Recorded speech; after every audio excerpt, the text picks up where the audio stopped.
Joe Biden का बड़ा फैसला, कमला हैरिस को बनाया उपराष्ट्रपति पद की उम्मीदवार। डेमोक्रेटिक पार्टी से होंगी उपराष्ट्रपति पद की उम्मीदवार। अमेरिकी इतिहास में इस पद के लिए तीसरी महिला कैंडिडेट होंगी कमला। राष्ट्रपति पद के लिए पेश की दावेदारी, बिडेन और बर्नी सैंडर्स से मिली थी हार। अमेरिका में डेमोक्रेटिक पार्टी से राष्ट्रपति उम्मीदवार जो बिडेन ने ऐतिहासिक कदम उठाते हुए भारतीय मूल के कमला हैरिस को उपराष्ट्रपति पद की उम्मीदवार चुना है। मंगलवार को बिडेन ने ट्वीट कर इसकी जानकारी दी। उन्होंने कहा कि उनके लिए यह घोषणा करना बहुत सम्मान की बात है कि उन्होंने कमला हैरिस को चुना है। वह एक निडर फाइटर, देश की बेहतरीन जनसेवक हैं। कैलिफोर्निया के अटॉर्नी जनरल रह चुकी हैं कमला। अगर चुनावों में 78 साल के बिडेन की जीत होती है तो सबसे ज्यादा उम्र के राष्ट्रपति होंगे, जबकि हैरिस की उम्र अभी 55 साल है। हैरिस अभी सीनेट की सदस्य है। वे कैलिफोर्निया के अटॉर्नी जनरल रह चुकी हैं। अमेरिका के इतिहास में अभी तक केवल 2 बार कोई महिला उपराष्ट्रपति पद की उम्मीदवार बनी है। 1984 में डेमोक्रेट गेरोल्डीन फेरारो और 2008 में रिपब्लिकन सारा पालिन को उपराष्ट्रपति उम्मीदवार बनाया गया था, लेकिन किसी को भी जीत हासिल नहीं हुई। 7 अक्टूबर को माइक पेंस से होगी डिबेट।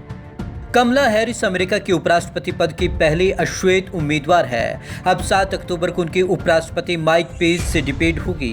पेंस रिपब्लिक पार्टी की ओर से उपराष्ट्रपति पद के उम्मीदवार हैं। यह डिबेट यूटा के साल्ट लेक सिटी में होनी है। अमेरिका में 3 नवंबर को राष्ट्रपति चुनाव होने हैं। मां भारतीय और पिता जमैका के। कमला हैरिस की पहचान भारतीय अमेरिकन के तौर पर है। उनकी मां श्यामला गोपालन भारत के तमिलनाडु राज्य की थी। वे कैंसर रिसर्चर थी। कमला हैरिस के नाना पीबी गोपालन एक भारतीय स्वतंत्रता सेनानी थे। आज़ादी के बाद वे एक सिविल सर्वेंट बने थे। कमला के पिता डोनाल्ड हैरिस जमैका के हैं। कमला हैरिस ने कहा कि जो बिडेन अमेरिकी लोगों को एकजुट कर सकते हैं, क्योंकि उन्होंने अपनी पूरी जिंदगी हमारे लिए लड़ाई लड़ने में बिताई है। राष्ट्रपति के तौर पर वह एक ऐसा अमेरिकी बनाएंगे जो हमारे आदर्शों के मुताबिक होगा। राष्ट्रपति चुनावों के लिए उम्मीदवारी पेश की थी। कमला हैरिस ने डेमोक्रेटिक पार्टी की तरफ से राष्ट्रपति चुनाव के लिए दावेदारी पेश की थी। हालांकि प्राइमरी चुनावों में उन्हें बिडेन और बर्नी सैंडर्स के आगे करारी हार मिली थी। डेमोक्रेटिक कैंडिडेट के एक डिबेट में उन्होंने बिडेन पर नस्लवाद को बढ़ावा देने के आरोप लगाए थे। बिडेन से पुराने रिश्ते अच्छे नहीं। जो बिडेन और कमला के रिश्तों में एक रोचक बात है। जो के बेटे व्यू और कमला अच्छे दोस्त हैं। व्यू डेलवेयर के अटॉर्नी जनरल रहे हैं। वहीं कमला कई मौकों पर जो की आलोचना कर चुकी हैं।